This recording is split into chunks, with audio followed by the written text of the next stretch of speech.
Hello friends, तर स्वागत आहे तुमचं आपलं या चॅनलवरती. मित्रांनो, चॅनलला प्रॉब्लेम आल्यामुळे काम करण्याची इच्छाच संपली. इशिता त्याच्या मिठीतच बेशुद्ध पडली होती. तोपर्यंत असिस्टंट रवीही तिथे पोहोचला होता. इशिताला बेशुद्ध होताना पाहताच त्याचे पाय जागच्या जागी थांबले. समोर इशिता कोणाच्या तरी मिठीत असल्याचं पाहून तो शांतपणे त्या व्यक्तीकडे पाहत राहिला. दुसऱ्या क्षणी कबीरही तिथे आला. इशिताला सावरलं होतं. ते दुसरे कोणी नसून आदित्य होता. कबीरने वरूनच इशिताला बेशुद्ध पडताना पाहिलं होतं आणि तो तिच्या जवळ येऊनही पोहोचला होता. त्याने हात पुढेही केला होता, पण जसेच त्याने इशिताला आदित्यच्या मिठीत पाहिलं, त्याने क्षणात हात मागे घेतला आणि निशब्दपणे दोघांकडे पाहत उभा राहिला. आदित्यच्या चेहऱ्यावरची घबराहट आणि काळजी स्पष्ट दिसत होती. इशिताला त्या अवस्थेत पाहून त्याने घाईघाईने तिला उचलून घेतलं आणि अस्वस्थ स्वरात म्हणाला, "काय झालं इशिता? तू ठीक आहेस ना? डोळे उघड. तुला काहीही होऊ देणार नाही. मी तुझ्या सोबत आहे." त्याच्या आवाजातली अस्वस्थता स्पष्ट जाणवत होती. इशिताला उचलताना त्याची नजर कबीरशी भिडली. कबीरच्या डोळ्यातले अश्रू पाहून आदित्य क्षणभर थबकला. रडून त्याचे डोळे लाल झाले होते. एक नजर त्याने कबीरकडे टाकली आणि दुसरी इशिताकडे. त्याला क्षणभर वाटलं, कदाचित या क्षणी इशिता इथे येऊन त्याने चूकच केली. तो आला नसता तर कदाचित कबीरनेच इशिताला सावरलं असतं. हा विचार मनात येताच तो कबीर समोर आला आणि इशिताला त्याच्या हातात देत म्हणाला, "शेवटी तू आलास. इशिता तुझ्या घरासमोरच होती आणि तुला कळलं सुद्धा नाही. तिची तब्येत खूपच बिघडली आहे. तिच्या अंगाला हात लावून बघ. तापाने अंग तापलंय. मला ठाऊक आहे तू सध्या खूप रागात आहेस, पण इतकाही राग कशासाठी की तुला तिची आठवणही झाली नाही? मी तिचा खूप जवळचा मित्र आहे आणि तिला अशा अवस्थेत पाहू शकत नाही. तू आला नसतास तर मीच तिला घेऊन गेलो असतो. आता तू इथे आहेस तर तिची काळजी घे, किमान ती बरी होईपर्यंत तरी. तुझा राग बाजूला ठेव. तुझा राग योग्य असेलही, पण आत्ता तिची प्रकृती महत्त्वाची आहे." आदित्यचे शब्द ऐकून कबीरने आपल्या हातातल्या इशिताच्या पिवळसर पडलेल्या चेहऱ्याकडे पाहिलं. आदित्यने तिला त्याच्याकडे दिल्यावर कबीरने क्षणभरही नकार दिला नाही. त्याने पुढे होऊन तिला आपल्या मिठीत घेतलं. इशिता जवळ येताच त्याच्या मनातील अस्वस्थता जणू क्षणात विरली. तो तिच्याकडे लहान मुलासारखा एकटक पाहत राहिला. तेवढ्यात वातावरणातील ताण जाणवून असिस्टंट रवी आदित्यकडे वळला आणि म्हणाला, "मिस्टर आदित्य गोयंका, मॅडम पूर्णपणे बऱ्या होईपर्यंत तुम्हीही आमच्यासोबत घरातच थांबा. मला ठाऊक आहे तुम्हाला वेळ मिळणं कठीण आहे, पण किमान मॅडमसाठी तरी इतकं करू शकता. शेवटी तुम्ही त्यांचे पती आहात. तुम्ही त्यांच्याशी लग्न केलं आहे." रवीचे शब्द ऐकून आदित्य गोंधळून म्हणाला, "लग्न? मी इशिताशी कोणतंही लग्न केलेलं नाही. हो, जगाच्या नजरेत आम्ही नवरा बायको आहोत, पण प्रत्यक्षात आमच्यात तसं काहीच नाही. आम्ही कधीच लग्न केलेलं नाही. माझ्या मुलासाठी आम्ही हा निर्णय घेतला. शाळेत जेव्हा इतर मुलं त्याला 'तुझी आई कोण?' असं विचारतात, तेव्हा त्याचा हसरा चेहरा उतरतो. म्हणून आम्ही ठरवलं की जगासाठी आम्ही पती-पत्नी म्हणून राहू. पण आमच्यात फक्त मैत्रीचं नातं आहे, खूप घट्ट मैत्रीचं. इतकं घट्ट की कधीही कुठल्याही क्षणी जर कबीरने इशिताचा साथ सोडला तर मी तिच्यासोबत उभा राहीन. मला इथे यायचं नव्हतं, पण बॉडीगार्डकडून कळलं की इशिता स्वतःलाच त्रास देत आहे. पावसात बसून तब्येत बिघडवत आहे. ते ऐकून मला स्वस्थ बसवत नव्हतं. मला ठाऊक आहे मला इथे पाहून कबीरला बरं वाटत नसेल, पण माझ्यावर विश्वास ठेव. इशिता माझी फक्त चांगली मैत्रीण आहे. मला तिची काळजी आहे." आदित्यचे स्पष्टीकरण शांतपणे ऐकून कबीरने दीर्घ श्वास घेतला आणि म्हणाला, "तुला इतकं स्पष्टीकरण देण्याची गरज नाही. मला माझ्या इशितावर पूर्ण विश्वास आहे आणि कठोर होण्याबाबत बोलायचं तर माझ्या जागी कोणीही असतं, अगदी तूही तर कदाचित तसंच वागलं असतंस. या सगळ्यावर आपण नंतर बोलू.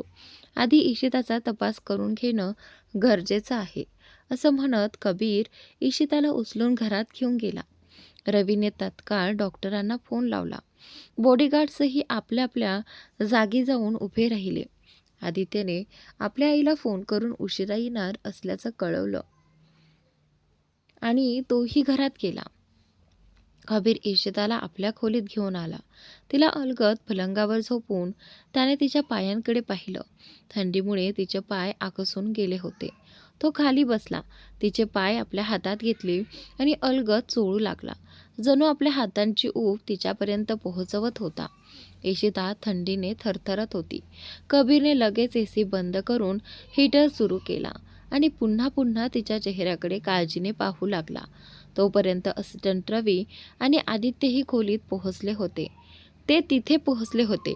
कबीर वरून शांत दिसत होता, काहीही व्यक्त करत नव्हता, पण त्याच्या चेहऱ्यावरून स्पष्ट जाणवत होतं की इशिताला गमावण्याची भीती त्याच्या मनात किती खोलवर घर करून बसली आहे. अगदी 5 वर्षांपूर्वी त्याच्या डोळ्यांसमोर इशिता मरणाच्या दारात उभी असताना जसा भीतीचा चेहरा त्याच्या चेहऱ्यावर उमटला होता, तसाच तो आज पुन्हा दिसत होता. अर्ध्या तासाहून अधिक वेळ उलटला होता, तरी डॉक्टर अजून आले नव्हते. कबीर इशिताच्या पायांना आपल्या हाताने ऊब देत बसला होता. वेळ निघून जात असल्याचं त्याला जाणवलं आणि तो रागाने असिस्टंट रवीकडे वळून ओरडला, डॉक्टर अजून आले कसे नाहीत? तू त्यांना फोन केला की नाही? लगेच त्यांना इथे यायला सांग, नाहीतर त्यांचं आयुष्य उद्ध्वस्त करीन. कबीर एवढाच बोलला होता. इतक्यात अधिराज धावतच खोलीत आला. त्याला अजिबात कल्पना नव्हती की इशिता यावेळी घरी असेल. त्याला घाईघाईने बोलावण्यात आलं होतं, त्यामुळे त्याला वाटलं होतं की कदाचित कबीरलाच काही झालं असेल. खोलीत येताच त्याने कबीरचे शब्द ऐकले आणि लगेच त्याची नजर इशितावर गेली. कबीरच्या जवळ बेशुद्ध पडलेली इशिता पाहून तो क्षणभर थबकला, पण पुढच्या क्षणी स्वतःला सावरत तो तिची तपासणी करू लागला. कबीर कधी अधिराजकडे तर कधी इशिताकडे पाहत होता. अधिराजच्या चेहऱ्यावर तपासणी करताना एक वेगळीच गंभीरता दिसत होती. त्याने इशिताचं तापमान तपासलं. तिचे डोळे हलकेच उघडून प्रतिसाद पाहिला. ती गाढ झोपेत आहे की पूर्णपणे बेशुद्ध झाली आहे हे तो खात्री करून घेत होता.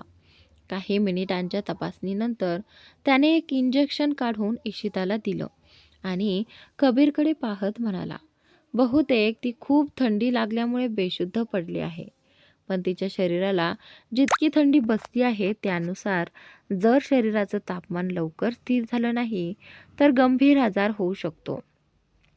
आतासाठी मी इंजेक्शन दिलं आहे. 2 तासात फरक पडला नाही तर दुसरं इंजेक्शन द्यावं लागेल. अधिराजचं बोलणं ऐकून कबीर इशिताच्या शेजारी बसला आणि तिच्या डोक्यावरून अलगद हात फिरवू लागला. त्याच्या चेहऱ्यावरची काळजी स्पष्ट दिसत होती. ते पाहून अधिराजने रवीकडे प्रश्नार्थक नजरेनं पाहिलं. त्यावर रवी हलकंसं हसत म्हणाला, कबीर सर फक्त इशिता मॅडम समोर कठोर वागतात, पण खरं सांगायचं तर आजही ते त्यांच्यावर तितकंच प्रेम करतात. मॅडमने जे शब्द वापरले होते त्यांना आजही फार त्रास होतो आणि होणारच. त्यांनी मॅडमवर मनापासून प्रेम केलं आहे. कोणताही नवरा हे कधीच सहन करणार नाही की त्याची पत्नी त्यालाच दुसऱ्या कोणाच्या स्वाधीन करण्याचा विचार करेल, विशेषतः जेव्हा तिला ठाऊक असतं की तिचा नवरा तिच्यावर जीवापाड प्रेम करतो. त्या बाबतीत मॅडमकडून चूक झाली आहे. रवीचं बोलणं ऐकून अधिराजही गंभीर झाला. तेवढ्यात आदित्य, जो शांतपणे सगळं ऐकत उभा होता, त्याने खोल श्वास घेत म्हणाला, तसं नाही आहे इशिता, तसं म्हणायचीच नव्हतीस.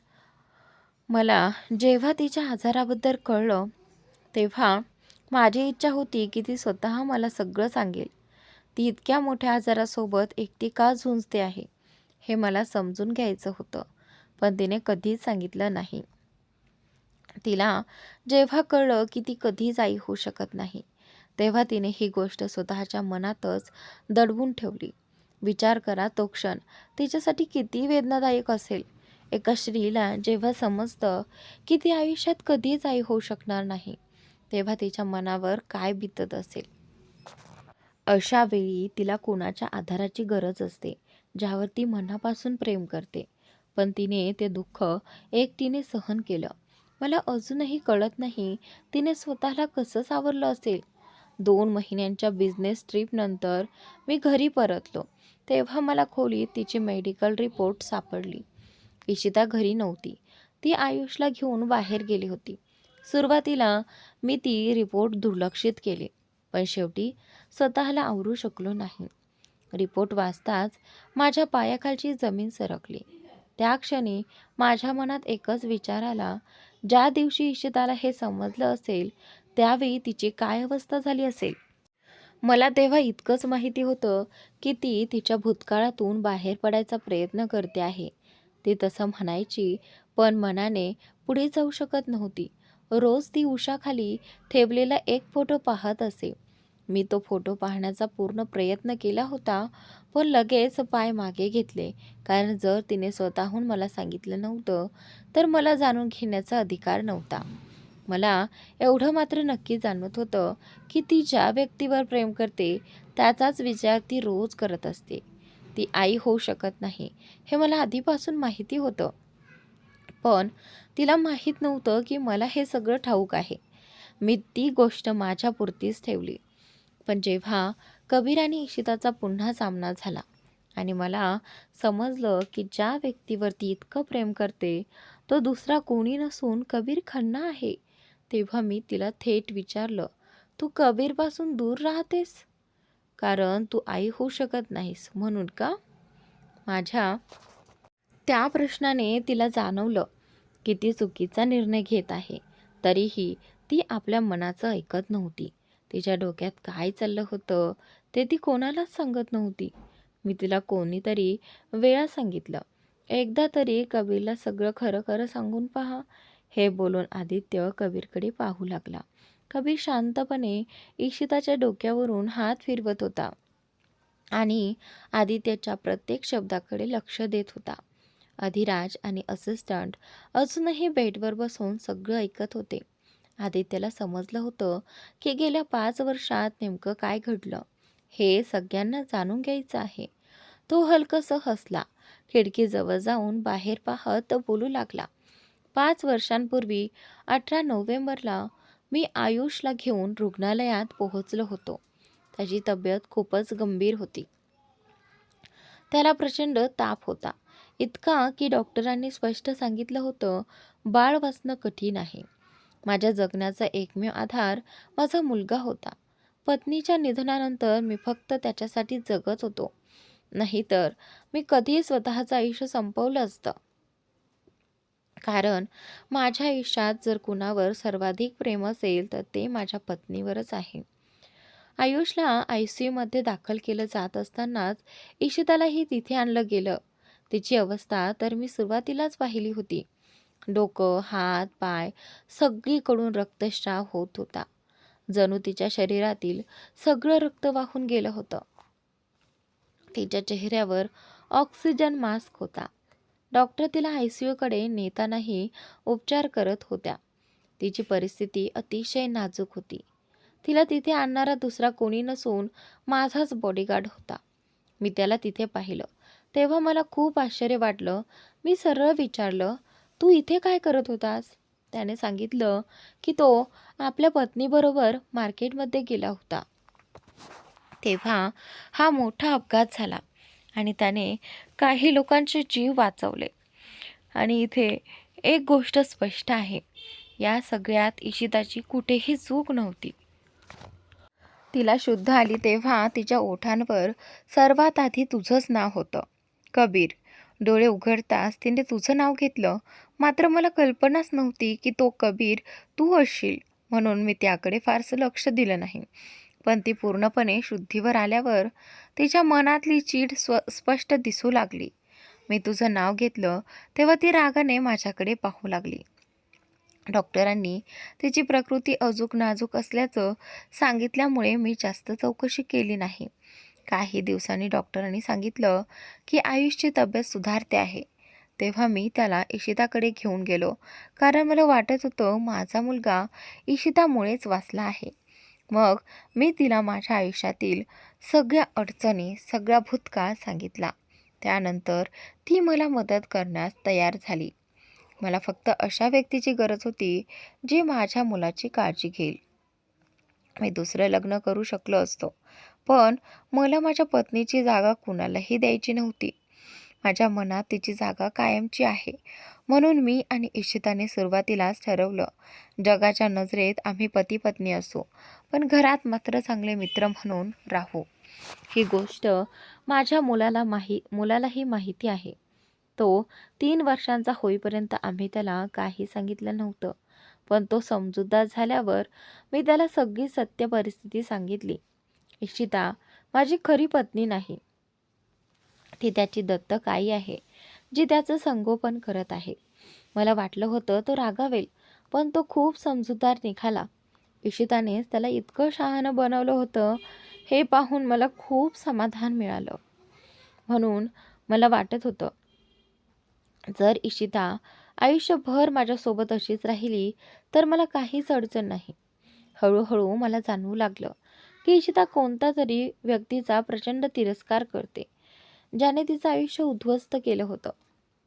चौकशी केली तेव्हा समजलं की तिच्या पहिल्या पतीने तिला फसवलं होतं, पण तो तू आहेस हे मला ठाऊक नव्हतं. मी तिच्याशी याबद्दल बोलायचा प्रयत्न केला, पण तिने विषयच संपवला. आणि आज 5 वर्षांनी तू पुन्हा तिच्या आयुष्यात आलास. तेव्हा मी तिला थेट विचारलं. तेव्हा कळलं तिला गैरसमज झाला होता. त्या गैरसमजाचा ती 5 वर्ष त्रास सहन करत होती. सुरुवातीला ती तुझा तिरस्कार करू लागली होती, पण नंतर तिला कळलं की सुपर मार्केटमध्ये ज्या व्यक्तीला तिने तू समजलं होतं तर तू नव्हतासच. मात्र हे समजायला उशीर झाला. तिच्या वैद्यकीय अहवालात कळलं की ती आई होऊ शकत नाही आणि तिच्या मनात उरलेली तुझ्याशी भेटण्याची आशा देखील संपली. तिला वाटलं ती आई होऊ शकत नाही तर तुला आनंद देऊ शकणार नाही. प्रत्येक कुटुंबाला आपल्या घरात सुख येण्याची अपेक्षा असते, पण देवाला बहुतेक ते मान्य नव्हतं. तिचं मूल तिच्यापासून हिरावून घेतलं गेलं. हे सगळं समजल्यावर मला तिच्यासाठी फार वाईट वाटलं. मी विचार करू लागलो, तिला आनंद कसा देता येईल. मी मनोमन ठरवलं होतं, जर कधी इशिताने माझा मुलगा मागितला तर मी आनंदाने तिला देईन, जरी ती पुढे माझ्यासोबत राहिली नाही तरी, कारण तिच्या आनंदातच माझा आनंद होता. या 5 वर्षात तिने मलाही पूर्णपणे बदलून टाकलं. मी पत्नीच्या जाण्याने तुटून गेलो होतो, पण इशिता माझ्यासाठी आधार बनली. मी पूर्वी तुझ्यासारखाच कठोर कामापुरता मर्यादित माणूस होतो, पण इशिता माझ्या आयुष्यात आल्यापासून मी बदललो. थोडा खट्याळ, थोडा हसतमुख झालो, कारण तिला ते आवडत होतं आणि तिला जे काही आवडेल ते करण्यास मी नेहमी तयार आहे. तू विचार करत असशील, मी हे सगळं तुला का सांगतोय? कारण मला वाटतं तुला सत्य माहिती असणं गरजेचं आहे, जेणेकरून तुझ्या मनात कुठलाही गैरसमज राहू नये. आदित्यचं बोलणं संपल्यावर सगळ्यांच्या नजरा कबीरकडे वळल्या, पण कबीर मात्र इशिताकडेच पाहत होता. त्याने आदित्यकडे पाहून हलकंसं हसत म्हटलं, मला माझ्या इशितावर स्वतःपेक्षा जास्त विश्वास आहे. मला आधीपासून माहिती होतं की तिने मला सोडून दुसऱ्याशी लग्न केलं नाही. मला फक्त ती स्वतःहून येऊन सत्य सांगावं असं वाटत होतं. मी तिच्याकडे जाऊन सांगू शकलो असतो, पण मला माहिती होतं मी बोललो असतो तर ती मला खोटं ठरवलं असतं. ती आई होऊ शकत नाही याचं मला इतकं दुःख झालं नाही, पण ती माझ्यावर प्रेम करत असूनही माझ्या आयुष्यात दुसऱ्या कुणाला आणायचा विचार करत होती याचं मात्र खूप दुःख झालं. मी तिच्यावर इतकं प्रेम करतो की आयुष्याच्या शेवटपर्यंत तिच्या आयुष्यात दुसऱ्या कुणालाही पाहू शकत नाही. जर ती खरंच माझ्यावर प्रेम करत असेल तर तिने असं कधीच केलं नसतं. माझ्या आयुष्यात दुसऱ्याचा विचारही केला नसता, कारण मी बाबा बनू शकतो किंवा नाही यापेक्षा तिचं माझ्यावरचं प्रेम माझ्यासाठी अधिक महत्त्वाचं आहे. मी तिच्या आनंदासाठी माझ्या इशितालाही दुखवू इच्छित नाही आणि याचा अर्थ असा नाही की मी तिच्याशी अशी वागणूक देताना मला आनंद होत आहे. मी तिच्याशी कठोर वागतोय ते मला अजिबात आवडत नाही. पण मी फक्त तिला एक धडा शिकवू इच्छितो, जेणेकरून पुढे कधी अशी काही समस्या आली तर ती घाबरून न लपवता थेट माझ्याशी सत्य बोलेल. जर मी आत्ताच तिला समजावलं नाही तर 5-10 वर्षांनी पुन्हा काही असं घडलं तर ती मला काहीच सांगणार नाही. सगळं मनात साठवून ठेवेल आणि स्वतःलाच त्रास करून घेईल. म्हणूनच मी तिला तिची चूक कळेपर्यंत माफ करणार नाही. ती स्वतः येऊन मला माझी चूक झाली असं कबूल करेपर्यंत मी थांबणार आहे. आणि हो आदित्य, कृपया असं समजू नकोस की मी तुझा तिरस्कार करतो. सुरुवातीला तू मला आवडत नव्हतास हे खरं आहे, पण गेल्या 5 वर्षात तू ज्या प्रकारे माझ्या इशिताची काळजी घेतलीस, तिला सांभाळलंस, त्यानंतर मला माझी चूक उमगली. मी तुझ्याशी जे वाईट वागलो ते चुकीचं होतं. त्यासाठी मला माफ कर. कबीरचे शब्द ऐकून आदित्य हलकंसं हसला. मिस्टर कबीर खन्ना माझी माफी मागतायत? हे तर खरंच आश्चर्य आहे. पण खरं सांगू का, एखादा पुरुष आपल्या आवडत्या स्त्रीसाठी काहीही करू शकतो. अगदी कुणासमोरही मान झुकवून माफी मागू शकतो. मला खरंच आनंद झाला की माझ्या इशिताच्या आयुष्यात तुझ्यासारखा चांगला माणूस आहे. नाहीतर मी तर विचार करत होतो, असा कोण मूर्ख असेल जो इतकी गोड, सुंदर, समजूतदार पत्नी सोडून दुसरीकडे भटकत होता. खरं सांगतो, जेव्हा मला हे कळलं तेव्हा मी तिच्या माजी नवऱ्याला म्हणजे तुलाच मनात खूप दोष दिले. कारण इशिता जर माझ्या आयुष्यात माझ्या लग्नाआधी आली असती तर मी तिला डोळ्यात जपून ठेवलं असतं. आजच्या काळात इतकी समजूतदार, मनापासून प्रेम करणारी पत्नी मिळणं जवळजवळ अशक्य आहे. तू खूप नशीबवान आहेस कबीर, कारण इशितासारखी पत्नी प्रत्येकाला मिळत नाही. काही लोकांना तिचं प्रेम आणि साथ मिळते, पण फार काळासाठी नाही. आता मला समाधान आहे की तू तिची काळजी घेतोयस. काही अडचण आली तर मला नक्की कळव. हे बोलून आदित्य निघू लागला. पण कबीरनं त्याला थांबवलं. असं कसं जाऊ शकतोस? अजून तुझं एक काम बाकी आहे. माझी अमानत घेऊन जाणार नाहीस का? हे बोलताना कबीरच्या चेहऱ्यावर एक गूढ खट्याळ हास्य उमटलं. आदित्य त्याच्याकडे न समजल्यासारखा पाहत राहिला. तेवढ्यात रवीही हसत म्हणाला, आपण 5 मिनिटं गाडीजवळ थांबा, आम्ही येतोच. आदित्यने खांदे उडवले आणि तो बाहेर गेला. काही तासांनी आदित्य घरी पोहोचला. घरात येताच त्याने पाहिलं, त्याचा मुलगा आयुष सोफ्यावर बसलेला होता. त्याच्या डोळ्यात झोप स्पष्ट दिसत होती. काय रे, एवढ्या रात्री इथे एकटाच का बसलास? आजी कुठे आहे? वडिलांचा आवाज ऐकताच आयुष हसला. पापा, आजी झोपली आहे. मीही तिच्या जवळच झोपलो होतो. पण मला मम्मीची खूप आठवण येत होती, म्हणून मी वाट बघत बसलो. मम्मी कुठे आहे? मला त्यांच्यासोबत झोपायचं आहे. आदित्यने त्याला उचलून घेतलं. तुझी मम्मी गाढ झोपली आहे. डॉक्टरांनी त्यांना विश्रांती घ्यायला सांगितलंय. थोडा ताप आलाय. बाहेर इतका पाऊस पडतोय ना, म्हणून तू त्यांच्या जवळ गेलास तर त्यांची झोप मोडेल, मग त्यांना त्रास होईल. आज तू माझ्यासोबत झोप. उद्या सकाळी उठल्यावर मी तुला त्यांच्याकडे घेऊन जाईन. आयुषच्या चेहऱ्यावर हसू उमटलं. तुम्ही खूप चांगले आहात पापा. पण मग मी उद्या सकाळी मम्मीला भेटेन. मला त्यांच्याशी खूप बोलायचं आहे. दुसऱ्या दिवशी सकाळी खिडकीतून येणाऱ्या प्रकाशाने इशिताची झोप हलकी झाली. तिने डोळे उघडताच काल रात्रीचं सगळं आठवलं. ती बेशुद्ध पडत होती आणि मग तिने आजूबाजूला पाहिलं. हा तर तिचीच खोली. ती दचकली. मी इथे कशी? मी तर कबीरच्या घरी होते. मग मी इथे कशी आले? काल आदित्य आला होता का? इतक्यात दरवाजा उघडला. आदित्य आणि आयुष आत आले. आयुष धावत तिच्या जवळ आला. मम्मी, तुम्ही उठलात? मला तुमची खूप आठवण येत होती. त्याच्या प्रश्नांच्या सरबतीने इशिता थोडी गोंधळली, पण त्याला मिठीत घेत ते शांतपणे बोलू लागले. आयुष शाळेत गेल्यानंतर मात्र इशिता आदित्यकडे रागाने वळली. तुम्ही मला इथे का आणलत? मी सांगितलं नव्हतं का? तोपर्यंत मी तिथून येणार नाही जोपर्यंत तो मला माफ करत नाही. आदित्य शांतपणे म्हणाला, माहितीये मला असं करायला नको होतं, पण तू पावसात भिजत होतीस, तब्येत बिघडली होती. तू माझ्या हातातच बेशुद्ध पडलीस. मी तुला तिथे सोडून द्यायचा विचार केला होता, पण कबीरने तुला घरात घेण्यास नकार दिला. ते पाहून मला समजलं की त्याला त्या क्षणी तुझी काळजी नव्हती. इशिता स्तब्ध झाली. तिच्या मनाला हे पटत नव्हतं. ती फिकट हसली. असं होऊ शकत नाही. मी बेशुद्ध पडले असते तर त्याने मला स्वतः उचललं असतं. तो मला कधीच बाहेर सोडणार नाही. मला थोडीशी जखम झाली तरी तो घर डोक्यावर घेत असे.